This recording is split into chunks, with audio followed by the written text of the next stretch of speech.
चलो देखो, तो हम लोग कल आपको मैजिक नंबर भी पढ़ाए थे, जैसे एटॉमिक नंबर याद करने का भी तरीका आपको बताए थे। बताया गया था कि नहीं बताया गया था? नहीं, एटॉमिक नंबर याद करने का तरीका बताए थे ना? नहीं, जैसे 1A ग्रुप का एटॉमिक नंबर कैसे याद करेंगे, 2A का एटॉमिक नंबर कैसे याद करेंगे, 3A कैसे याद करेंगे, नहीं तो उसको भी प्लीज रिवाइज कीजिए, इग्नोर मत कीजिए। बार बार बोल रहे हैं, इग्नोर कीजिएगा फिर ये टफ हो जाएगा आपके लिए। ठीक है, आप शुरू से ही कोई चैप्टर जब स्टार्ट होता है ना तो पूरा दम लगा दीजिए अपना ना, एक क्लास नहीं छोड़ेंगे, एकदम दिमाग में बैठा लीजिएगा, नहीं छोड़ना है हमको क्लास, एकदम रेगुलर होमवर्क करके लाना है। आगे क्या होगा ये मत सोचिए, अभी जो कर रहे हैं ना परफेक्ट कर लीजिए, नहीं आपका भविष्य अपने आप परफेक्ट हो जाएगा। तो जो भी चीज होमवर्क देना उसको इग्नोर मत कीजिए, क्लास मत छोड़िए, आपका चैप्टर ऑटोमेटिक अच्छा हो जाएगा। क्वेश्चन आपको सब बुक से बनने लगेंगे, इससे बड़ा खुशी नहीं होगा, ध्यान रखिए। पीरियोडिक टेबल पढ़ रहे हैं और कोई आपका लोअर क्लास का ही बच्चा पीरियोडिक टेबल आपसे पूछ दे और आपको नहीं आ रहा है, बड़ी शर्म का बात है। नहीं, और आप हायर क्लास में हैं और किसी लोअर के बच्चे बोले अरे पीरियोडिक टेबल लाओ इधर बता देते हैं, टू इजी है, ऐसे ऐसे इसको याद करते हैं, ऐसे ऐसे इसको पढ़ते हैं, ये इसका इलेक्ट्रॉनिक कन्फ्यूजन है, बोलो क्या पूछना चाहते हो। तो वैसे पढ़िए कि आपको बताने में कभी दिक्कत नहीं हो। चलो ध्यान दीजिए, अगला हम लोग यहाँ पे स्टार्ट किए थे, हम आपको बताए थे outer electronic configuration of group A. नहीं, ग्रुप ए का आउटर इलेक्ट्रॉनिक कॉन्फ़िगरेशन आपको याद करना है। ठीक है, तो कैसे याद करेंगे, ध्यान समझो।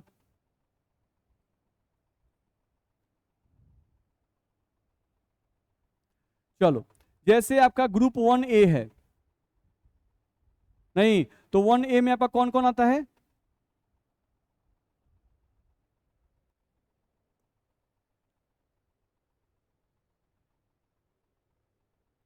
चलो देखो, तो 1A में हम लोग कौन कौन आता है? Hydrogen, lithium, sodium, potassium, rubidium, caesium और फ्रांसियम, यही आपका आता है। नहीं, इसमें आपको सिर्फ ऊपर वाले एलिमेंट का इलेक्ट्रॉनिक कॉन्फ़िगरेशन याद होना चाहिए। नहीं तो ऊपर वाले का अगर आउटर कॉन्फ़िगरेशन लिखे जैसे हाइड्रोजन का, तो क्या होता है 1s1। तो अगर इसका 1s1 याद है तो अब लिथियम का आउटर कॉन्फ़िगरेशन लिखना है, ध्यान रखना इसमें s1 फिक्स है। क्या है? s1 फिक्स है, वो नहीं चेंज होगा किसी का भी। चेंज क्या होगा? सिर्फ ऑर्बिट नंबर, यहाँ 1 है तो यहाँ 2 आ जाएगा, यहाँ 3 आ जाएगा, 4 आएगा, 5 आएगा, ऐसे आएगा। तो अगर हमको लिथियम का कॉन्फ़िगरेशन लिखना है तो हम लिखेंगे outer configuration 2s1, 3s1, 4s1, 5s1, 6s1 और यहां से 7s1, ध्यान रखना है। तो तुमको यहां से ध्यान रखना होगा यहां से कि अब तुमसे कोई कॉन्फ़िगरेशन पूछे कि बाबू सोडियम का बताओ, नहीं सोडियम का कॉन्फ़िगरेशन बताओ, तो तुम याद करना अच्छा ह ली ना, अच्छा ना 3 नंबर पे है। नहीं, हाइड्रोजन का 1s1 होता है तो इसका 3s1 होगा, बता देंगे। नहीं, जैसे रूबीडियम कोई पूछा तो हम याद किए ह ली ना की रूबी, अच्छा 5 नंबर पे है। नहीं तो पहले का 1s1 होता है तो 5 नंबर पे है तो 5s1 होगा, दिक्कत है। तो इस तरह से बताने आना चाहिए, यानी अगले क्लास में फिर ये होमवर्क बना। नहीं, हम एलिमेंट का नाम रखेंगे और बोलेंगे कॉन्फ़िगरेशन बताओ, बस में आ रहा है तो आपको कॉन्फ़िगरेशन बताने आना चाहिए, बता दीजिएगा कि फिर क्लास छोड़कर भाग जाइएगा।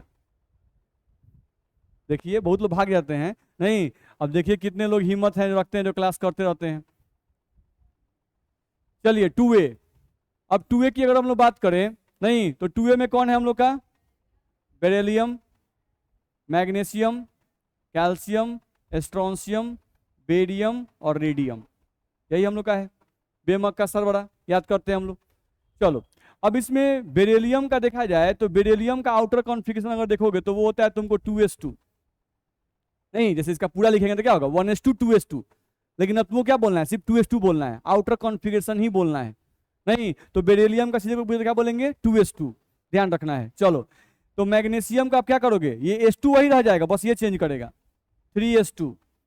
इसका बोलना है क्या बोलेंगे 4s2, इसका बोलना है क्या बोलेंगे 5s2, इसका बोलना है क्या बोलेंगे 6s2, इसका बोलना है क्या बोलेंगे 7s2। समझ में आ रहा है? आउटर इलेक्ट्रॉनिक कॉन्फ़िगरेशन हमको याद चाहिए, ध्यान रखना है, ठीक है। सेम एज अगर तुम बात करते हो 3A क्या, नहीं तो उसमें बाल गंगाधर इन तिलक होता है ना जी, ये तुम्हारा 3A हो गया। नहीं, अब एक का बोरोन का हमको लिखना है, तो बोरोन का एटॉमिक नंबर कितना 5, कॉन्फ़िगरेशन लिखो इसका 1s2 2s2 और 2p1। ठीक है, आउटर कॉन्फ़िगरेशन ध्यान से देखो, यहाँ भी 2 लगा हुआ है, ये भी 2 लगा हुआ है, तो दोनों मिला के आउटर कॉन्फ़िगरेशन होगा। ठीक है, तो बोरोन का कोई पूछेगा कि आउटर कॉन्फ़िगरेशन बताओ तो क्या बोलेंगे 2s2 2p1। क्या बोलेंगे 2s2 2p1, ध्यान रखना है। अब एल्युमिनियम का बेलना होगा तो क्या बोलेंगे 3s2 3p1। देख लो s2p1 सेम है, बस ऑर्बिट नंबर चेंज कर दो। इसका बोलो 4s2 4p1, इसका बोलो 5s2 5p1, इसका बोलो 6s2 6p1। बोलो दिक्कत है? लिखा सकता है कि नहीं लिखा सकता है? ध्यान रखना है। सेम एज, यहां से आ जाओ, हमको ग्रुप 4A देखना है। ये तुम्हारा ग्रुप 4A है, तो इसमें होता था, याद करो, कैसी, गीत, सुनोगे, प्यारे बाबू, था कि नहीं था? कार्बन का लिखो, एटॉमिक नंबर कितना 6। कॉन्फ़िगरेशन लिखना है पूरा, देखो इसका 1s2 2s2 और 2p2। तो हमारे लिए आउटर कौन होगा? ये दोनों 2s2 2p2। तो जब भी कोई कार्बन का पूछेगा तो हम सीधे बोलेंगे 2s2 2p2। और अब कार्बन के नीचे आ जाओ, सिलिकॉन, तो क्या लिखें 3s2 3p2। चलो जर्मेनियम 4s2 4p2। चलो Sn 5s2 5p2। चलो Pb 6s2 6p2। बोलो परेशानी है किसी को? बोल सकते हैं? नहीं, इस तरह से सेम एज हम लोग का ये 4A था, अगर 5A को लिखते तो 5A में कौन है तुम्हारा? न, पसंद, ऐसे, सब, बिस्किट, लिख दिए मान लो। नाइट्रोजन, इसका पहले पूरा लिखोगे तो देख लो यहाँ पर सामने दिख रहा है 2s2 2p3 है ना जी, 2s2 2p2 है, ऐसा क्या आएगा 2s2 2p3 आएगा। आएगा आउटर कॉन्फ़िगरेशन क्या लिखेंगे 2s2 2p3 लिखेंगे। चलो इसका बोलो 3s2 3p3, इसका लिखना होगा 4s2 4p3, इसका लिखना होगा 5s2 5p3, इसका लिखना होगा 6s2 6p3। लिखाया कि नहीं लिखाएगा? लिखा सकता है। सेम एज 5A के बाद हमको 6A लिखना हुआ, ओ, सो, से, टी, पो, ये आ गया।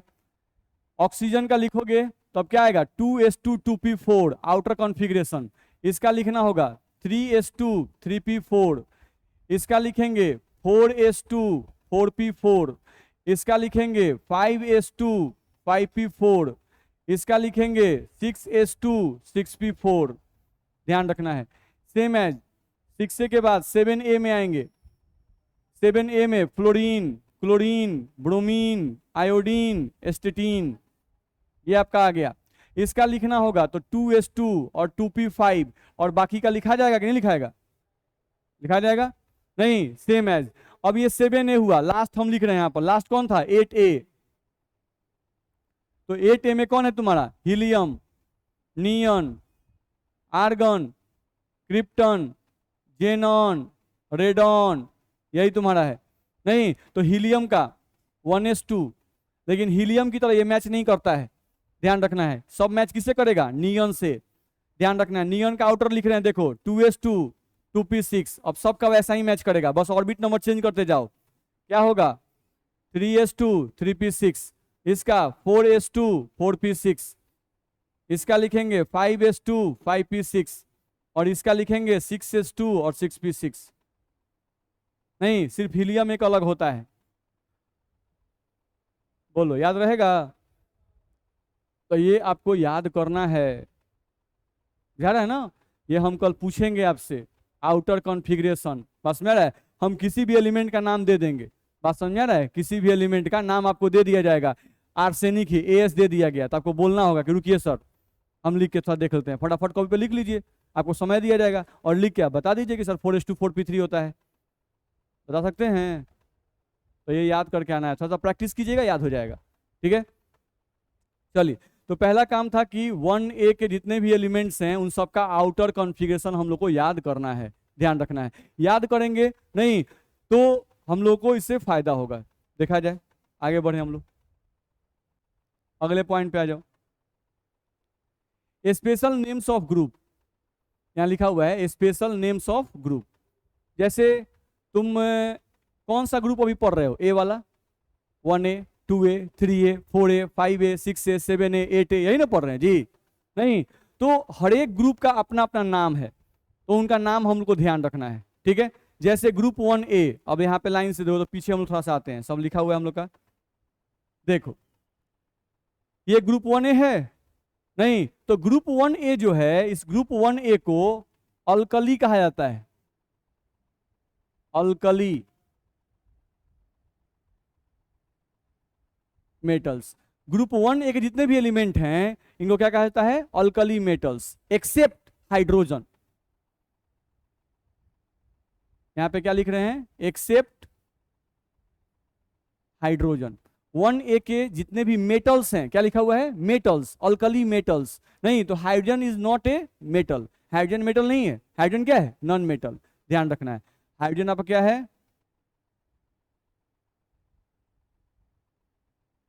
Non metal. और ये सब जितने भी दिखाई दे रहे हैं ये सब क्या है? सब मेटल हैं। मेरी बात समझ में आ रही है? तो इन सब मेटल्स को क्या कहा जाता है? Alkali metals. इनको अल्कली मेटल क्यों कहा जाता है? ध्यान रखना है। नहीं तो पहला ध्यान रखना, सबसे पहले ध्यान दो, ये सब मेटल हैं, तो ये बताओ मेटल जो होते हैं वो एसिड होते हैं कि बेस होते हैं? मेटल एसिड होते हैं कि बेस होते हैं? सोचो, 9th का बात है ही। नहीं, metals are basic in nature. Metals जो होते हैं वो बेस बनाते हैं और नॉन मेटल एसिड बनाते हैं, ध्यान रखना है। जो इलेक्ट्रॉन देता है, जो इलेक्ट्रॉन देता है वो बेस होता है, और जो इलेक्ट्रॉन लेता है वो एसिड होता है, ध्यान रखना, हमेशा ध्यान रखना। नहीं, इलेक्ट्रॉन डोनर, जब भी इलेक्ट्रॉन डोनर की बात की जाए, ध्यान से मेरा बात समझो, इलेक्ट्रॉन डोनर का जब भी बात करें तो इलेक्ट्रॉन डोनर जो होता है, नहीं वो हमेशा क्या होता है? बेस, ठीक है? और जो इलेक्ट्रॉन एक्सेप्टर होता है, जो इलेक्ट्रॉन को एक्सेप्ट करता है, इलेक्ट्रॉन एक्सेप्टर, वो क्या होता है? एसिड, ध्यान रखना है। तो ये बताओ जो मेटल होते हैं वो इलेक्ट्रॉन देते हैं कि लेते हैं? देते हैं। मेटल्स हमेशा इलेक्ट्रॉन देते हैं। देखते हो सोडियम क्लोराइड, तो सोडियम एक इलेक्ट्रॉन देता है क्लोरीन को, बस में रहा है, ठीक है? तो मेटल इलेक्ट्रॉन देते हैं, तो इलेक्ट्रॉन डोनर, तो मेटल क्या है? Electron donor. तो मेटल अगर इलेक्ट्रॉन डोनर है तो मेटल क्या होंगे? बेस, बस में रहा है। और जो नॉन मेटल होते हैं, नॉन मेटल, वो इलेक्ट्रॉन को एक्सेप्ट करते हैं, तो जो इलेक्ट्रॉन को एक्सेप्ट करेगा वो क्या होगा? एसिड। मेरी बात समझ में आ रही है? ठीक है, तो अभी कंफ्यूजन नहीं रहे, आइंदा से एकदम इसको याद कर जाए, बस में है ना? जो इलेक्ट्रॉन देते हैं वो बेस होते हैं, जो इलेक्ट्रॉन लेते हैं वो एसिड होते हैं, ये ध्यान रखना, ये हर केस में लागू होगा। चलो, अब मेटल जो है वो इलेक्ट्रॉन देते हैं, इलेक्ट्रॉन डोनर होते हैं, ध्यान रखना है। तो ये लोग जो मेटल होंगे वो सब क्या होंगे? बेस, ध्यान रखना है। मेटल क्या होंगे? बेस। तो मेटल का जो बेस होता है, मेटल का जो बेस होता है ये वाटर में सॉल्युबल होता है। मेटल का बेस क्या होता है? वाटर में सॉल्युबल होता है। इस मेटल का 1A के मेटल के जो बेस होते हैं, तो 1A का मेटल का बेस क्या होगा? जैसे कोई बोले कि सोडियम मेटल का बेस बनाओ, तो क्या करना है? बेस बनाने के लिए क्या करते हैं? सोडियम का रिएक्शन OH से कर दो, क्या बन जाएगा? NaOH। तो ये बन गया सोडियम का बेस, यही ना है? सोडियम हाइड्रोक्साइड, ध्यान रखना है, ध्यान। चलो, तो हम लोग क्या बोल रहे हैं कि जितने भी मेटल हैं, इन मेटल के जो बेस होते हैं वो बेस क्या होते हैं? वाटर सॉल्युबल होते हैं, ठीक है? तो ये आपका बेस है, हम लिख रहे हैं, और ये बेस क्या है?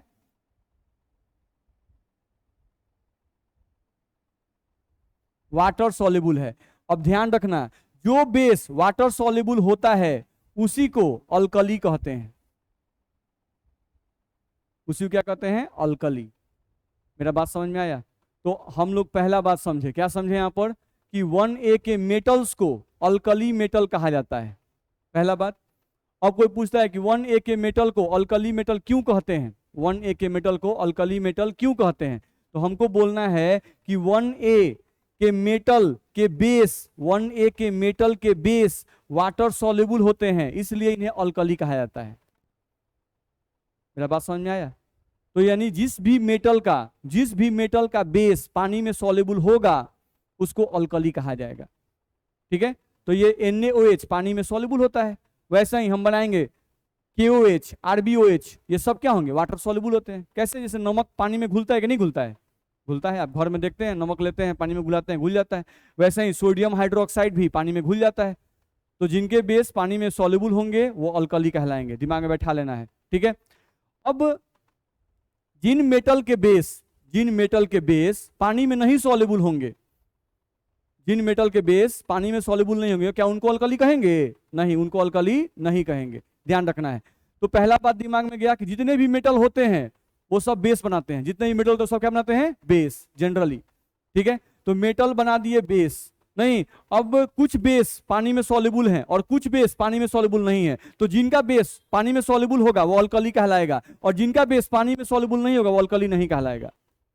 दिक्कत नहीं। तो हम लोग को ध्यान रखना है कि जितने भी अल्कली होते हैं सभी अल्कली बेस हैं, सभी अल्कली क्या है, बेस हैं। लेकिन क्या सभी बेस को अल्कली कह सकते हैं? नहीं, क्योंकि सभी बेस वाटर सॉल्युबल नहीं होते हैं। तो ये बात दिमाग में रहे, ठीक है।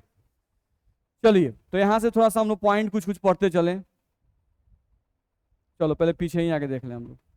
चलो, तो इतना समझ में आ गया। अब देखो, तो ये 1A में ये सब मेटल हैं, 1A में सब क्या है, मेटल। कोई पूछे कि भाई पृथ्वी के सरफेस पर, जो अर्थ है इसके सरफेस पर सबसे ज्यादा मात्रा में पाया जाने वाला कौन सा अल्कली मेटल है? सोडियम।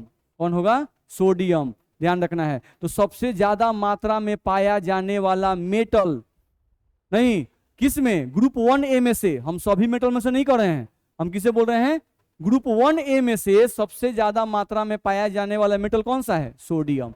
नहीं, तो जो सबसे ज्यादा मात्रा में पाया जाता है उसे क्या बोलते हैं इंग्लिश में? Most abundant metal, most abundant metal on earth crust. तो मोस्ट एबंडेंट मेटल का मतलब जो सबसे ज्यादा मात्रा में मेटल पाया जाता है, किसमें से? 1A में से। तो वो कौन है? सोडियम, याद रहेगा। अच्छा, ऐसे कोई पूछ दे कि अच्छा बताओ पीरियोडिक टेबल में तो मेटल बहुत सारे हैं, पीरियोडिक टेबल में मेटल बहुत सारे हैं, नहीं, तो उन सभी मेटल्स में से सबसे ज्यादा मात्रा में कौन सा मेटल पाया जाता है? बताओ। जैसे बहुत सारा मेटल है ना भाई, सोना है, चांदी है, आयरन है, अल्युमिनियम है, बहुत सारा मेटल है, नहीं, तो इनमें से सबसे ज्यादा मात्रा में कौन सा मेटल पृथ्वी के सरफेस पर पाया जाता है? कहाँ पर सबसे ज्यादा मात्रा में पाया जाता है? Aluminium. Most abundant metal on earth crust, ध्यान रखना, कौन है? एल्युमिनियम। सेकंड नंबर पे कौन है? आयरन। नहीं, तो याद रहे most abundant metal on earth crust कौन है? एल्युमिनियम। एल्युमिनियम के बाद कौन है? आयरन, याद रहेगा। इतना में दिक्कत। अच्छा, ये बताओ कि पीरियोडिक टेबल में मेटल भी हैं, नॉन मेटल भी हैं। अब कोई पूछे कि मेटल और नॉन मेटल में से, कोई पूछ दिया कि मेटल में और नॉन मेटल में सबसे ज्यादा मात्रा में, नहीं, कौन सा एलिमेंट पाया जाता है पृथ्वी के सरफेस पर? Non metal. नहीं, और नॉन मेटल में कौन सबसे ज्यादा मात्रा में पाया जाता है? कार्बन का कंपाउंड सबसे ज्यादा है। नहीं, हम लोग एलिमेंट की बात कर रहे हैं, कौन सा एलिमेंट ज्यादा मात्रा में पाया जाता है? और वो भी अर्थ क्रस्ट पे। ऑक्सीजन, सबसे ज्यादा मात्रा में ऑक्सीजन, और तब कौन? सिलिकॉन। बस में आ रहा है। तो हम लोग 2-3 चीज सीखे। कोई पूछे कि 1A के मेटल में सबसे ज्यादा मात्रा में पाया जाने वाला मेटल कौन है? सोडियम, पहला पॉइंट। दूसरा पॉइंट हम लोग सीखे कि अच्छा नहीं, पीरियोडिक जितने मेटल हैं उन मेटल में से बताइए कि सबसे ज्यादा मात्रा में कौन पाया जाएगा? तो एल्युमिनियम, और तब आयरन। नहीं, अच्छा मेटल नॉन मेटल सबको मिला दिया जाए, उस सब में से सबसे ज्यादा मात्रा में कौन पाया जाता है? तो ऑक्सीजन, और तब सिलिकॉन, याद रहेगा। नहीं, तो देखो जितना भी पॉइंट हम लोग यहाँ से बोले उस सब पॉइंट हम यहाँ लिख दिए हुए हैं, आप देख सकते हो। चलो ध्यान से पढ़ लेते हैं सबको जो पॉइंट हम बोले। Group 1A metals are called as alkali metal. Group 1A metal क्या कहते हैं? अल्कली मेटल कहते हैं। सेकंड पॉइंट आओ, bases which are soluble in water are called as alkali. वैसे बेस जो पानी में सॉल्युबल होते हैं उन्हीं को क्या कहते हैं? अल्कली कहते हैं। अगले पॉइंट पे आओ, ऑल अल्कलीज आर बेसेज, जितने भी अल्कली है वो सभी बेस हैं। But all bases are not alkali, सभी बेस अल्कली नहीं है। Because bases of all metals are not soluble in water, क्योंकि सभी मेटल के बेस पानी में सॉल्युबल होंगे जरूरी नहीं है। चलो, most abundant alkali metal, most abundant alkali metal on earth crust कौन है? सोडियम, ध्यान रखना है। Most abundant metal on earth crust कौन है? एल्युमिनियम, तब कौन है? आयरन, ध्यान रखना है। Most abundant element on earth crust वो कौन है? ऑक्सीजन, तब कौन है? सिलिकॉन, ध्यान रखना। मोस्ट एबंडेंट एलिमेंट, एलिमेंट में क्या आ गया? मेटल और नॉन मेटल दोनों में से कौन सबसे ज्यादा मात्रा में पाया जाएगा? तो ऑक्सीजन और तब सिलिकॉन, ध्यान रखना है। चलो, लिखा हुआ है 1A metal are stored in के वाइल, के वाइल का मतलब किरोसन तेल, के वाइल, और वैक्स, वैक्स का मतलब मोम, ध्यान रखना है। तो 1A के जो मेटल होते हैं ये हाईली रिएक्टिव होते हैं। 1A के मेटल क्या होते हैं? हाईली रिएक्टिव होते हैं। इनको तुम अगर हवा में रखोगे, नहीं सोडियम ले लो और हवा में रख दो, तो वो हवा के साथ भी रिएक्शन कर लेते हैं और सोडियम में आग लग जाता है। अगर पानी में डाल दोगे तो पानी में विस्फोट होने लगता है। बात समझ में आ रहा है? ठीक है, तो 1A के मेटल जो हैं वो हवा से, पानी से बहुत तेजी में रिएक्शन करते हैं, तो उनको बचाना है, नहीं हवा से, पानी से, तो उनको कहाँ छुपा कर रखा जाएगा? तेल में। कहाँ रखना है? तेल में। समझ में आता है ना? जो चीज हवा और पानी से रिएक्शन करे उसको तेल में छुपा के रख दो, और जो चीज तेल से रिएक्शन करे उसको पानी में छुपा दो। क्या कि पानी और तेल एक दूसरे को पसंद नहीं करते हैं। पानी और तेल दूसरे को पसंद करते हैं? नहीं करते हैं। पानी में तेल को मिलाओगे तो पानी नीचे या तेल ऊपर, क्या मिक्स करता है? नहीं मिक्स करता है। तो इसीलिए जो चीज हवा और पानी से ज्यादा रिएक्टिव होता है उसको अगर बचाना है तो उसको तेल में डुबा दो। बस समझ में आ रहा है? और जो चीज तेल से बहुत फास्ट रिएक्शन कर रहा है उसको उठा के पानी में डुबा दो। ठीक है, तो ये बात दिमाग में रखना। वैक्स, मोम, हाँ तो मोम क्या है? तेल है ना? है? तेल नहीं है? तेल है। जितना चीज जलता है वो सब तेल है। पेट्रोल तेल है, कड़ू तेल तेल है, किरासन तेल तेल है, सब तेले है। बात समझ में आ रहा है ना? तो वैक्स जो है, मोमबत्ती, मोम, ये भी क्या है? वायली सबस्टांसी है, ध्यान रखना है। चलो, इतने में दिक्कत नहीं ना किसी को? चलो आगे बढ़ो, अगले पॉइंट पे आओ। चलो ध्यान से देखो, 2A metals are called as alkaline earth metal. ये सब नाम याद रखना है। 1A के मेटल को क्या कहते हैं? Alkali metals. और 2A के जो मेटल्स हैं उनको क्या बोलेंगे? Alkaline earth metal. अच्छा, ये भी कुछ मिलता जुलता है अल्कली से। नहीं, अल्कली उसको बोला गया, इसको बोला गया अल्कालाइन अर्थ मेटल। नहीं, तो अल्कालाइन अर्थ मेटल यानी इसका जो बेस होगा ये भी वाटर में सॉल्युबल होता है, ये भी वाटर में सॉल्युबल होता है, लेकिन इसकी सॉल्युबिलिटी थोड़ी सी कम होती है। किससे? 1A वाले से, ध्यान रहेगा। नहीं, इसलिए नाम में थोड़ा चेंजिंग कर दिया गया था, वो था अल्कली मेटल और ये हो गया अल्कालाइन अर्थ मेटल। दिक्कत है? चलो, अब कोई पूछे कि 2A के मेटल में से सबसे ज्यादा मात्रा में कौन सा मेटल पाया जाता है? तो कैल्शियम। कौन सा मेटल? कैल्शियम। देखा जाए, लिखा हुआ है 2A metal are called as alkaline earth metal, याद रखना है उसका नाम, स्पेशल नाम है। Bases of metals of this group are also soluble in water. इन भी क्या होते हैं? इनके भी बेस क्या होते हैं? वाटर में सॉल्युबल होते हैं, ध्यान रखना है। Most abundant alkaline earth metal कौन है? कैल्शियम। नहीं, यानी 2A में सबसे ज्यादा मात्रा में पाया जाने वाला मेटल कौन सा है? कैल्शियम, ध्यान रखना है।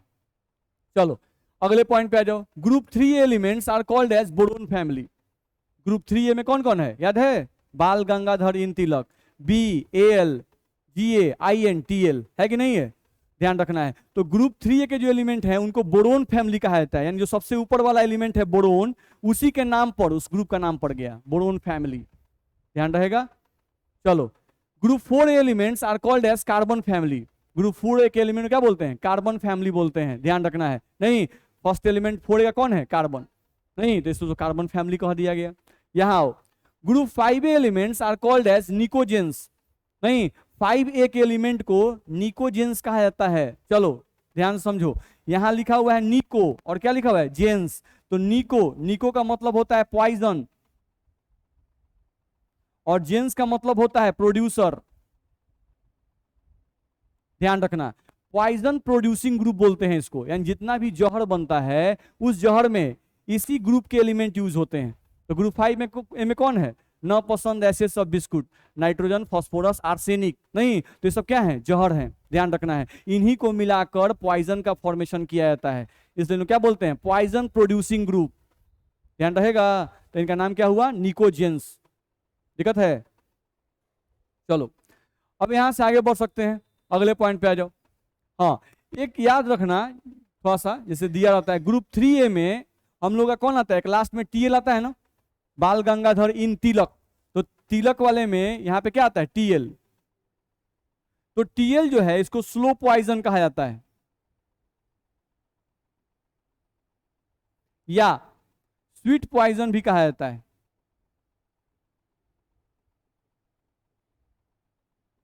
ये ध्यान रखना, ठीक है।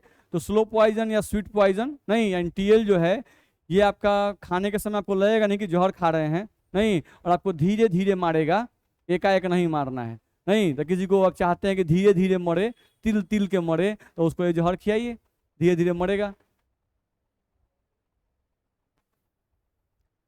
चलिए यहाँ पे आए, ग्रुप 6 से elements are called as chalcogens. Group 6 के एलिमेंट को चाल्कोजेंस कहते हैं, ध्यान समझो। यहां से यहाँ वर्ड लिखा गया है चाल्को, चाल्को का मतलब हमेशा याद रखना और जेंस का मतलब होता है प्रोड्यूसर। नहीं तो ये हम लोग का होता है ओर प्रोड्यूसिंग ग्रुप, यानी कि जनरली जितना भी तुम ओर पढ़ते हो, जितना भी तुम ओर पढ़ते हो, ओर मतलब समझते हैं ना, ओर का मतलब क्या होता है, वैसे सबस्टांस जिनसे मेटल को एक्सट्रैक्ट किया जाता है। नहीं जैसे आपका कोई भी मेटल है वो प्योर फॉर्म में नहीं पाया जाता है, जैसे लोहा है तो लोहा का ओर क्या है, हेमेटाइट। अल्युमिनियम का ओर क्या है, बॉक्साइट। नहीं बस में है, कोई भी मेटल आपको प्योर फॉर्म में नहीं मिलता है। जैसे लोहा क्या प्योर फॉर्म में हम लोग खोनते हैं, अथी क्या कहते हैं, कोई भी पहाड़ तोड़ के लाते हैं या मट्टी खोनते हैं, उसमें प्योर एकदम लोहा छुपा हुआ है, नहीं एकदम चिकना एकदम साफ सुथरा लोहा मिल जाता है क्या, नहीं मिलता है। तो लोहा हम लोगों को एक पत्थर से मिलता है, उस पत्थर का नाम क्या है, हेमेटाइट। क्या नाम है, हेमेटाइट। तो जिन पत्थरों में मेटल छुपे होते हैं उन्हें क्या कहते हैं, ओर। उन्हें क्या कहते हैं, ओर, ध्यान रखना है। तो जितने भी ओर तुमको दिखाई देंगे ना, जैसे लोहा का ओर, नहीं तो लोहा का ओर अगर तुम देखोगे तो लोहा का ओर तुमको हेमेटाइट है। नहीं अब हेमेटाइट का फॉर्मूला तुम देखोगे ना तो क्या होता है, Fe2O3। ये देखो समझ में आ रहा है। तो यहाँ पे आयरन में क्या छुपा हुआ है, ऑक्सीजन। नहीं और ऑक्सीजन किस ग्रुप का है, 6A, ओसो से टीपो। नहीं आयरन का एक और हम लोगों का, आयरन का ही एक और हम लोग का और होता है, एक और पत्थर है जिसको बोलते हैं आयरन पाइराइट, नहीं जिसका फॉर्मूला होता है FeS। तो ये सल्फर आयरन के साथ प्रेजेंट है, तो ये सल्फर किस ग्रुप का है, 6A का। मेरी बात समझ में आ रही है। तो जितने भी मेटल के ओर हैं, जितने भी मेटल के ओर हैं, उन ओर के साथ 6A का ही एलिमेंट जनरली प्रेजेंट रहता है, या तो ऑक्सीजन या तो सल्फर, नहीं या तो Ac, यही सब प्रेजेंट रहेंगे। बस में रहे, दिक्कत है। जैसे जिंक का देख लो ओर, ZnS, जिंक का ओर ZnO, ये सब जिंक के ओर है, ध्यान रखना है। इन्हीं से ऑक्सीजन को अलग करोगे सल्फर को, तब ना तुमको जिंक मिलेगा जी, प्योर। मेरी बात समझ में आ रही है। तो इनको क्या कहा गया, ओर प्रोड्यूसिंग ग्रुप। क्यों कहा गया, क्योंकि जितने भी मेटल के ओर होते हैं, जितने भी मेटल के ओर होते हैं उनके साथ कौन प्रेजेंट रहता है, 6A के एलिमेंट प्रेजेंट रहते हैं, या तो ऑक्सीजन या तो सल्फर या तो सिलेनियम, नहीं ये लोग प्रेजेंट रहते हैं। याद रहेगा। चलिए ध्यान दीजिए, group 7A elements are called as halogens. Group 7A के एलिमेंट्स को हैलोजन कहते हैं। चलो हैलोजेंस, तो हैलो का मतलब क्या होता है, सॉल्ट, और जेन का मतलब क्या होता है, प्रोड्यूसर। ध्यान रखना है, यानी ये जो एलिमेंट हैं ये सॉल्ट प्रोड्यूसिंग ग्रुप हैं, ये नमक उत्पन्न करते हैं। नहीं जैसे हैलोजन में कौन कौन है, याद करो, फ्लोरीन, क्लोरीन, ब्रोमीन और आयोडीन, है कि नहीं है। अब इनमें से किसी भी को ले लो और मेटल के साथ लगा दो, नहीं किसी को भी लेके तुम मेटल के साथ लगा दो, नमक बन जाएगा। नहीं जैसे तुम सोडियम ले लो, सोडियम के साथ फ्लोरीन लगा दो तो क्या है, नमक है। तुम Na के साथ क्लोरीन लगा दो, ये क्या है, नमक है। यहाँ Na के साथ तुम Br लगा दो, ये क्या है, नमक है। Na के साथ तुम I लगा दो, ये सब क्या है, नमक है। यानी मेटल के साथ अगर इनको तुम लगा दिए तो ये सब नमक बन जाते हैं। मेरी बात समझ में आ रही है। नहीं तो तुमको ध्यान रखना होगा कि इनको क्या कहते हैं, 7A के ग्रुप को क्या कहते हैं, हैलोजेंस कहते हैं। 7A ग्रुप क्या कहते हैं, हैलोजेंस कहते हैं। तो हैलो का मतलब सॉल्ट और जेन का मतलब प्रोड्यूसर, सॉल्ट प्रोड्यूसिंग ग्रुप। नहीं यानी कभी भी किसी के साथ लगेंगे, जैसे ही मेटल के साथ लगेंगे क्या बना देंगे, सॉल्ट। याद रहेगा। चलो group 8A elements are called as inert gas. Group 8A element को क्या कहा जाता है, इनर्ट गैस। अब देखो हम यहां लिख रहे हैं इनर्ट गैस, और यहां नीचे लिख रहे हैं प्रीवियसली। प्रीवियसली यानी पहले, प्रीवियसली का मतलब पहले, यानी बहुत पहले जो ग्रुप 8A के एलिमेंट थे उनको इनर्ट गैस कहा जाता था। नहीं ग्रुप 8A में कौन कौन से हैं बाबू तुम लोग को, helium, neon, argon, krypton, xenon और कौन, रेडॉन। है कि नहीं है। तो इन सब को क्या कहा गया, शुरू में इनको कहा गया कि ये लोग क्या हैं, इनर्ट गैस हैं।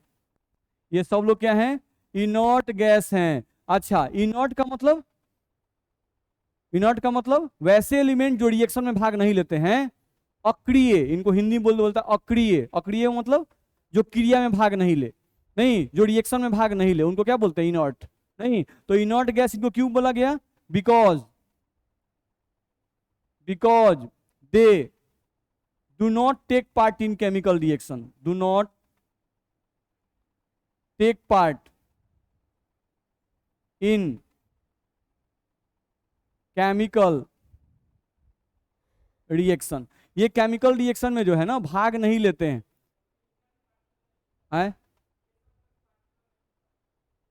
क्या बोल रहे हैं, नहीं सुनाई दे रहा है। हीलियम का पार्टिकल नहीं होता है। पार्टिकल मतलब, तो हम मतलब नहीं समझ रहे हैं। हम क्या बताए थे, आप उसको दूसरे तरीके से बोल रहे हैं।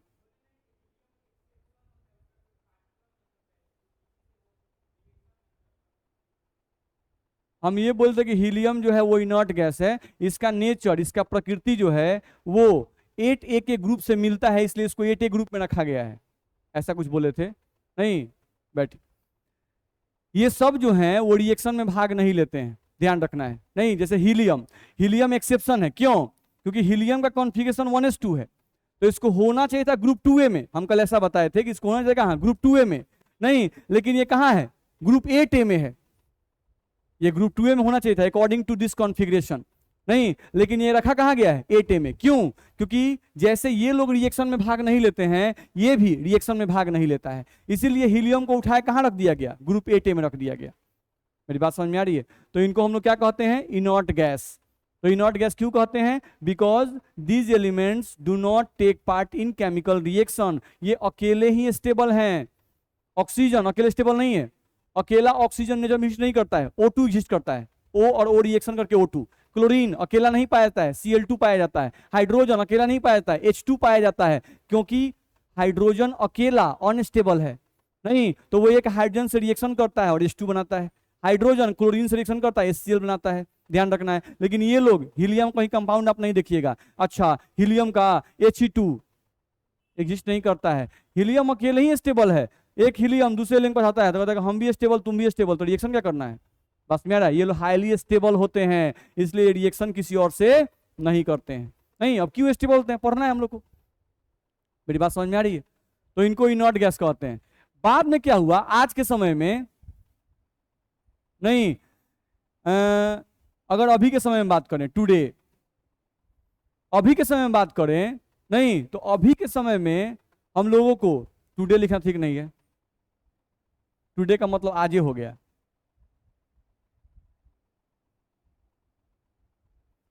क्या लिखे यहां पर, नाउ डेज, अभी के समय में। नहीं, अभी के समय में अगर देखा जाए तो इनको नोबल गैस कहा गया। क्या कहा गया इन लोगों को, नोबल गैस। अब इनर्ट गैस इनको नहीं कहा गया, नोबल गैस कहा गया। नहीं, नोबल गैस और इनर्ट गैस में क्या डिफरेंस है भाई। नहीं, तो इनर्ट का मतलब होता है कि वैसा एलिमेंट जो रिएक्शन में भाग नहीं ले, उसको बोलते हैं इनर्ट गैस। नहीं, और नोबल गैस का मतलब होता है, नहीं कि वैसे एलिमेंट जो थोड़ा थोड़ा रिएक्शन में भाग लेते हैं। नहीं, ये भी नोबल का मतलब इनर्ट ही है, लेकिन इसको थोड़ा सा बढ़ा दिया गया। तो नोबल का मतलब होगा कि वैसे एटम जो रिएक्शन में स्लाइटली भाग लेते हैं, बहुत ज्यादा भाग नहीं लेते हैं, लेकिन थोड़ा सा इनका टेंडेंसी होता है रिएक्शन में भाग लेने का। नहीं, तो नोबल का मतलब होता है, याद रखना, स्लाइटली रिएक्टिव। ये हाईली रिएक्टिव नहीं लिखा गया, क्या लिखा गया, स्लाइटली रिएक्टिव लिखा गया। अच्छा, स्लाइटली रिएक्टिव क्यों लिख दिया। नहीं, तो स्लाइटली रिएक्टिव इसलिए लिखा गया क्योंकि बाद में हम लोग अब पढ़ेंगे, इससे मालूम चलेगा कि क्रिप्टन जो है वो रिएक्शन में भाग लेता है, जेनन जो है वो रिएक्शन में भाग लेता है, लेकिन इसका रिएक्शन में भाग लेने का टेंडेंसी बहुत कम है। इसको रिएक्शन में भाग लिवाने के लिए बड़ा मेहनत करना पड़ता है। नहीं, नॉर्मली रिएक्शन में भाग नहीं लेता है, लेकिन रिएक्शन में भाग तो लेता है, इसलिए जो क्या कहा गया, नोबल। तो नोबल का मतलब स्लाइटली रिएक्टिव हो, ध्यान रखना है। शुरू शुरू में जब इनका खोज हुआ था तो उस समय लगा कि ये इनर्ट है, नहीं, लेकिन बाद में जैसे जैसे साइंस आगे बढ़ा तो मालूम चला कि इन लोगों को रिएक्शन में कुछ इसमें क्या एलिमेंट हैं जिनको रिएक्शन में भाग लिवाया जा सकता है, तो इनॉट नाम हटाकर क्या लग दिया गया, नोबल। मेरी बात समझ में आ रही है? नहीं तो नोबल का मतलब क्या, स्लाइटली रिएक्टिव एलिमेंट। इनॉट का मतलब जो एकदम रिएक्टिव नहीं हो। तो पहले इनको इनॉट बोला था, अब क्या बोला जाता है, नोबल गैस। याद रहेगा, इतना में दिक्कत। तो ये सब पॉइंट हम लोग को बताया गया, तो इतना आप रिवाइज करके आएंगे, दिक्कत है। तो आपका होमवर्क क्या क्या हो गया, इलेक्ट्रॉनिक कॉन्फ़िगरेशन, अपना होमवर्क लिख लीजिए, फिर बाद में भुलाना नहीं है। इलेक्ट्रॉनिक कॉन्फ़िगरेशन हम कल पूछेंगे आपसे, आपको बताना है। और दूसरा एटॉमिक नंबर पूछेंगे। क्या पूछेंगे, एटॉमिक नंबर। कोई एलिमेंट का नाम बोलेंगे और उसका एटॉमिक नंबर आपको बताना है। कौन का, ए वाले का। किसका, ए वाले का। ठीक है, तो इतना आप करके लाएंगे कम से कम। अगर एटॉमिक नंबर नहीं भी याद हुआ तो भी दिक्कत नहीं है, कम से कम इलेक्ट्रॉनिक कॉन्फ़िगरेशन जरूर याद करके आना है, ध्यान रखिएगा। ठीक, तो इतना करके लाइए।